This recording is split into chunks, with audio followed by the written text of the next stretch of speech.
Some big news coming in. Owaisi there slams Prime Minister Modi's plan to attend Ram Temple Bhumi Pujan.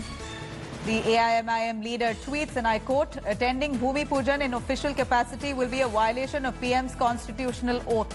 Secularism is part of the basic structure of constitution. We can't forget that for over 400 years, Babri stood in Ayodhya and it was demolished by criminal mob in 1992. Let's quickly cut across to Anand Patel joining us live for more details on this. Anand, here is Asaduddin Owaisi coming out to slam Prime Minister over his plans to attend Ram Temple Bhumi Pujan, and the AIMIM leader tweets, and I quote, attending Bhumi Pujan in official capacity will be violation of Prime Minister's constitutional oath. He also recollects how the Babri Masjid, which stood there for 400 years, was demolished by a criminal mob in 1992.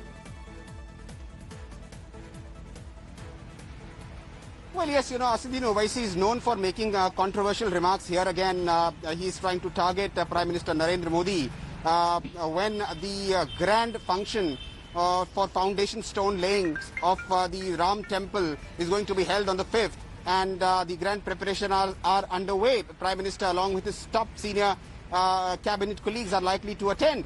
While, this all is going on, opposition parties are trying to rake up this issue. We saw yesterday Adhir Ranjan Chaudhary, leader of opposition in Lok Sabha, attacking the organizers and saying that they should also invite former Chief Justice Ranjan Gogoi. So this comment and tweet from Asaduddin Owaisi should be seen in similar lines because the opposition believes that the judgment which was given, while the judgment was called practical by the legal luminaries and examiners, they've also, they're also a separate branch of legal examiners who've been saying that this judgment in the Ram Temple issue, giving the titular suit to the management committee of the Ram Janmabhoomi, was far from being a landmark judgment.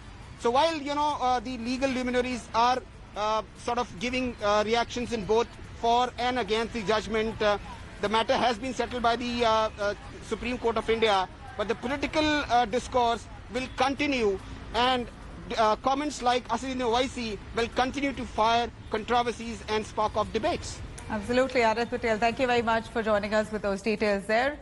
You have Asaduddin Owaisi hitting out at the Prime Minister, saying it's against his constitutional rights as a Prime Minister to be visiting the Ram Janmabhoomi and the Bhumi Pujan, which will take place on August 5th, calling this a violation of the Constitution.